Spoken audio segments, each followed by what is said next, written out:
Radhe Radhe. S2T में स्वागत है आपका।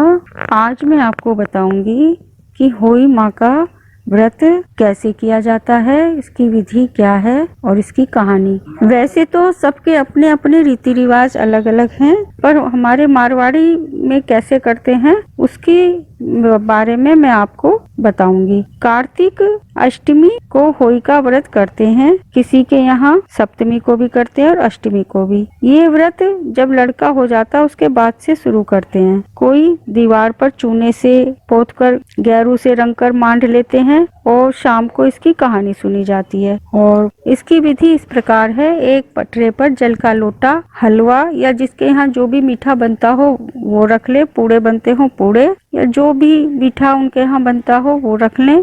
एक गिलास में गेहूं, रोली, चावल रखो। एक चांदी की होई और जितने उनके यहाँ बेटे होते हैं ये मणिये उसमें पिरोए जाते हैं स्याऊ माता में। तो ये जितने बेटे होते हैं उतने ही, जैसे एक बेटा होता है तो 2 मणिये उसमें डाले जाते हैं। तो वो पिरोकर एक करवे में पानी रखकर पहले होई माता रखो और एक करवे में जल रखो। उस पर सतिया करो, कलावा बांधो और उसके ऊपर जो ढक्कन होता है ढक्कन में स्याऊ माता चांदी की होई रखनी चाहिए। एक लोटे पर सतिया कर 7 टिक्की लगाकर वो भी रखना चाहिए। पास में गेहूं रखने चाहिए। 7 दाने हाथ में लेकर गेहूं के कहानी सुननी चाहिए। होई माता के पास मूली, सिंघाड़े ये चढ़ाने चाहिए और दिया चासना चाहिए। और एक जगह बायने के लिए जो भी मीठा बनता हो वो मीठा और उस पर रुपए रखकर वो रखने चाहिए। बाद में कहानी सुननी चाहिए। कहानी सुनकर बायना निकालकर बायना सासू जी को या जो भी अपने बड़े हों, सासू जी ना हो तो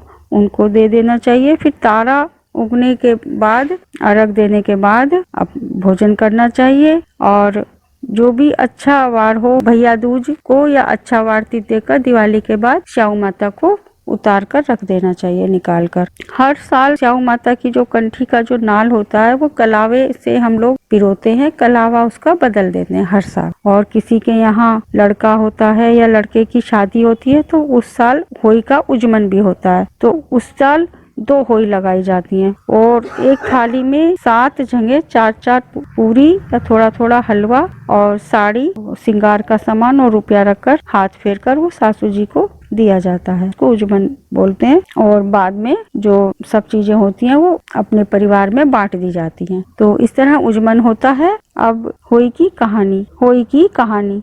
एक साहूकार के 7 बेटे और 7 बहुएं और एक बेटी थी। एक दिन 7 बहुएं और एक बेटी खंड माटी लाने को गई। माटी खोदते समय ननंद के हाथ से स्याऊ का बच्चा मर गया। स्याऊ माता बोली कि अब मैं तेरी कुख बांध दूंगी। ननंद अपनी सारी भाभियां ने कहा कि मेरे बदले तुम कुख बंधवा लो। 6 भाभियां तो नट गई, पर छोटी भाभी थी, उसने सोचा कि नहीं बंधवाऊंगी तो सासू जी नाराज हो जाएंगी। उन्होंने अपनी कुख बंधवा ली। उनके बच्चा होता और होई 7 के दिन मर जाता। एक दिन वह पंडितों को बुलाकर पूछने लगी कि ये किस दोष से मेरे बच्चे होते हैं, होते ही मर जाते हैं। पंडित ने कहा कि तुम सुरही गाय की सेवा किया करो, वो स्याऊ माता की सहेली है जिको तेरी कुख छुड़वा देगी, जब भी तुम्हारे बच्चे जिएंगे। उन्होंने खूब सुबह उठ करके सुरही गाय की सारा काम करके आ जाती। एक दिन गौ माता ने सोचा कि आजकल कौन मेरा इतना काम कर रहा है, बहुएं तो लड़ाई करती रहती थी, आज देखना चाहिए कि कौन सी काम करती है। गौ माता ने खूब सुबह उठ करके बैठ गई और देखा तो साहूकार के बेटे की बहू सारा काम कर रही है। वो बोली कि मने बाच्चा दे। गौ माता उनको बाच्चा दे दिया। बहू बोली कि स्याऊ माता कने मेरी कुख बंध रही है, वो तुम्हारी भाईली है सो मेरी कुख छुड़वा देगी। जना गौ माता ने 7 समुद्र पार अपनी भाईले के पास ले जान लागी। रास्ते में बहुत धूप थी। वो लोग एक पेड़ के नीचे बैठ गए। थोड़ी देर में एक सांप आया। पेड़ पर गरुड़ पंखनी का बच्चा था, वो डसने को लगा। साहूकार की बहू ने देख लिया और सांप को मारकर ढाल के नीचे रख दिया। गरुड़ पंखनी आई और साहूकार की बहू को चोंच मारने लगी। वो बोली कि मैंने तेरा बच्चा नहीं मारा, ये सांप मार रहा था, मैंने तो जिवाया है। गरुड़ पंखनी बोली कि तू मेरे बच्चे को बचाया है सो कुछ मांग लो। वो बोली कि मुझे 7 समुंदर पार स्याऊ माता रहती हैं, उनके पास पहुंचा दो। गरुड़ पंखनी अपनी पीठ पर बैठाकर दोनों को स्याऊ माता के पास पहुंचा दिया। स्याऊ माता गौ माता ने बोली कि आओ बहन, बहुत दिन से आई, मेरे सिर में जूम पड़ गई सो काट दो। गौ माता बोली कि मेरे सागे आई है जिसकी, उनसे कढ़वा लो। साहूकार की बहू ने उनकी जूम काट दी। स्याऊ माता बोली कि तू मेरे बहुत सलाई गेरी है, बहुत मेरे को आराम मिला है, तेरे 7 बेटा और 7 बहुएं होंगी। वो बोली कि मेरे तो एक भी कोना, 7 कैसे हो जाएंगे। स्याऊ माता ने पूछने लगे कि क्यों कोनी होया। स्याऊ माता बोली कि क्यों कोनी हुआ। वो बोली कि मैंने बाच्चा दे, जद बताऊंगी। स्याऊ माता बोली बाच्चा सो बाच्चा, बाच्चाओं को तो धोबी कुंड पर कांकरी हूँ।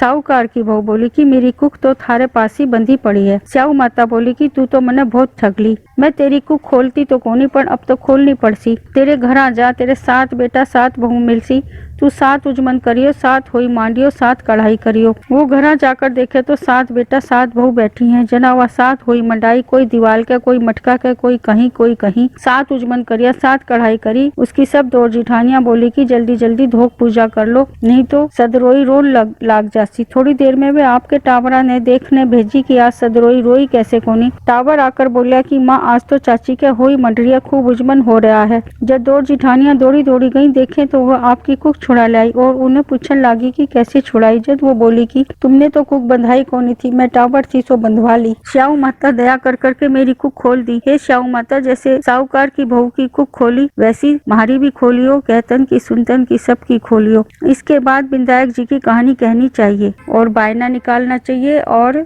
स्याऊ माता अपने गले में पहन लेनी चाहिए, तारों को अर्घ दे करके जीम लेना चाहिए। विधायक जी की कहानी।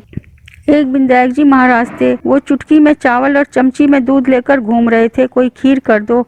एक बुढ़िया माई बोली कि लिया मैं कर दूं। एक कटोरी ले आई तो विधायक जी बोला बुढ़िया माई कटोरी के ले आई, टोप चढ़ा। बुढ़िया माई बोली कि इतना बड़ा मैं क्या करोगे, ये कटोरी ही में बहुत है। विधायक जी बोला तू चढ़ा करके तो देख। बुढ़िया माई ने टोप चढ़ा दियो, चढ़ता ही टोप दूध से भर गयो। विधायक जी महाराज बोले कि मैं बाहर न जाकर आऊं हूँ, तो खीर बनाकर रखिए। खीर बनकर तैयार हो गई। विधायक जी आया कोनी तो बुढ़िया माई के मन कर गयो। वे दरवाजे के पीछे बैठकर खीर खान लगी और बोली जय विधायक जी महाराज भोग लगा लो, जय विधायक जी महाराज भोग लगा लो। इतने में ही विधायक जी आए और पूछा कि बुढ़िया माई खीर कर ली के। बुढ़िया माई बोली हाँ कर ली, आओ जीम लो। जब विधायक जी बोला कि मैं तो जीम लियो, जब तूने भोग लगाई जब ही जीम लिया था। बुढ़िया माई बोली हे महाराज मेरा तो पर्दा फाश कर दिया, लेकिन और किसी का मत करियो। हे विधायक जी महाराज जैसा बुढ़िया माई के धन का अटूट भंडार कर दिया और बोला कि तेरा 7 पीढ़ी तक को नहीं जाऊं। हे विधायक जी महाराज जैसा बुढ़िया माई ने दियो वैसा सबको दियो, हमें दियो। कहतन सुनतन हुकारा भरतन अपने सारे परिवार को दियो। जय विधायक जी महाराज की जय।